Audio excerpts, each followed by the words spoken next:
अब फटाफट नजर डालते हैं कुछ और बड़ी खबरों पर।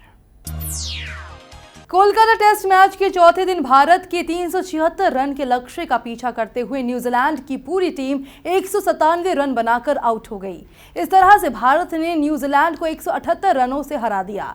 इस जीत के साथ ही टीम इंडिया को 3 मैचों के टेस्ट सीरीज में 2-0 की अजय बढ़त बना ली है। सीरीज में अजय बढ़त ने टीम इंडिया को आईसीसी की टेस्ट रैंकिंग में नंबर 1 के पायदान पर पहुंचा दिया है।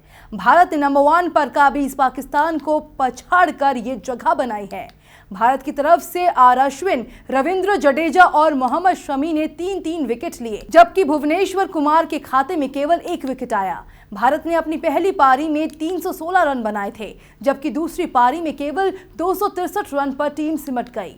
दूसरी तरफ न्यूजीलैंड की पूरी टीम पहली पारी में 204 रन और दूसरी पारी में 197 रन बनाकर पवेलियन लौट गई। अब तीसरा टेस्ट मैच इंदौर में 8 अक्टूबर से खेला जाएगा। केंद्रीय गृह मंत्री राजनाथ सिंह ने सोमवार को कहा कि भारतीय सेना आतंकवादियों के साथ साथ नियंत्रण रेखा पर संघर्ष विराम के उल्लंघन का मुंहतोड़ जवाब दे रही है। राजनाथ जम्मू कश्मीर के बारामूला में सुरक्षा बलों के शिविर पर रविवार रात हुए हमले और पाकिस्तान की ओर से लगातार संघर्ष विराम उल्लंघन पर प्रतिक्रिया दे रहे थे। उन्होंने कहा कि हमारे जवान और सेना मुंहतोड़ जवाब दे रहे हैं। राजनाथ ने 2 दिवसीय लद्दाख के दौरे के तहत लेह पहुंचने के बाद ये टिप्पणी की। सूत्रों के मुताबिक बीएसएफ के महानिदेशक ने राजनाथ को बारामूला हमले की पूरी स्थिति से अवगत कराया है। बीएसएफ के महानिदेशक की फोन पर राष्ट्रीय सुरक्षा सलाहकार अजीत डोभाल से भी बात हुई। राजनाथ ने इस हमले में 1 जवान के शहीद होने पर संवेदना जताई और अधिकारियों को शहीद जवान के परिवार के सहायता राशि की घोषणा करने के निर्देश दिए। उन्होंने बीएसएफ प्रमुख से घायल जवानों को बेहतर चिकित्सकीय सुविधाएं उपलब्ध कराने को भी कहा। राजनाथ मंगलवार को कारगिल का रुख करेंगे।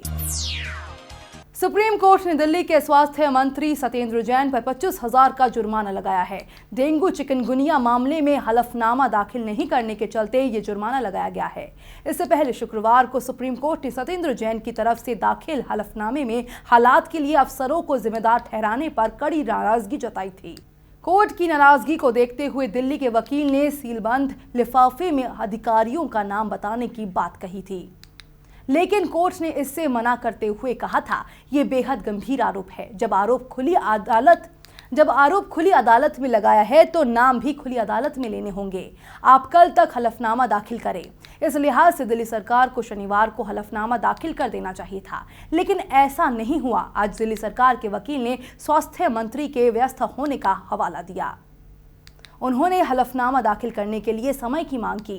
कोर्ट ने हलफनामा दाखिल करने के लिए कल तक का वक्त दे दिया, लेकिन दिल्ली के स्वास्थ्य मंत्री पर 25,000 रुपए का जुर्माना लगा दिया। सर्जिकल स्ट्राइक के मुद्दे पर अब विपक्ष भी सत्ता पक्ष के साथ खड़ा नजर आ रहा है। सर्जिकल स्ट्राइक पर केजरीवाल ने वीडियो संदेश जारी किया है, जिसमें उन्होंने कहा कि मैं प्रधानमंत्री को सल्यूट करता हूं।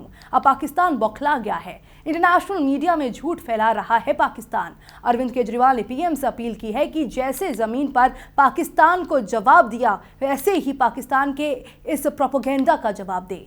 हम प्रधानमंत्री के साथ हैं। उधर बारामूला हमले पर अपनी प्रतिक्रिया देते हुए राज्यसभा के नेता विपक्ष गुलाम नबी आजाद ने हमले की निंदा की और कहा कि देश हित में हम सरकार के हर कदम का समर्थन करेंगे।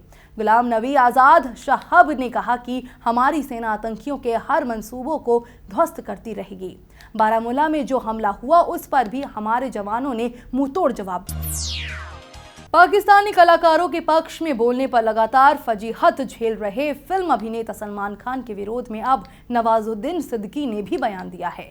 उन्होंने कहा कि देश की सरकार जो फैसला करेगी सही करेगी। उन्होंने सलमान के बयान को गलत बताते हुए कहा कि जैसे हालात इस समय देश में हैं, ऐसी कंडीशन में वहां के कलाकारों को देश में मंजूरी नहीं मिलनी चाहिए।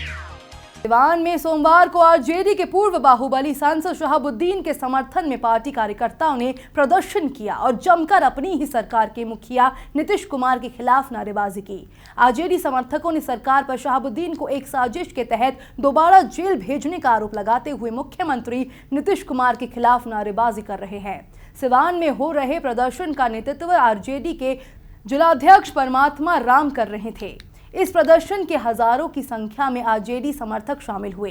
आरजेडी कार्यकर्ताओं ने सुबह से ही हाथों में शहाबुद्दीन के समर्थन में तख्ती लिए सरकार के खिलाफ नारेबाजी तो की ही, साथ ही शहाबुद्दीन के दोबारा जेल जाने से नाराज आरजेडी समर्थकों ने इसके लिए मीडिया को भी जिम्मेदार ठहराते हुए अपना गुस्सा स्थानीय मीडिया कर्मियों पर भी उतारा।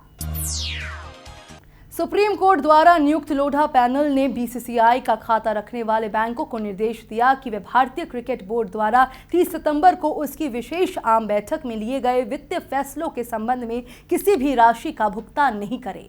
अपनी सिफारिशों का उल्लंघन किए जाने से लोढ़ा पैनल काफी नाराज है।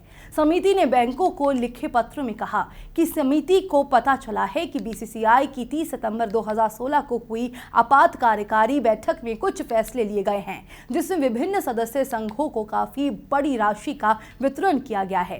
ये पत्र बीसीसीआई सचिव अजय शिर्के, मुख्य कार्यकारी अधिकारी राहुल जौहरी और कोषाध्यक्ष अनिरुद्ध चौधरी को भी भेजा गया है। समिति ने आगे कहा, आप ये भी जानते हो कि बीसीसीआई ने सुप्रीम कोर्ट के फैसले और साथ ही इस समिति द्वारा तय की गई पहली समय सीमा का उल्लंघन किया है, जिसमें फंड के वितरण की नीति 30 सितंबर 2016 तक गठित किया जाना शामिल है।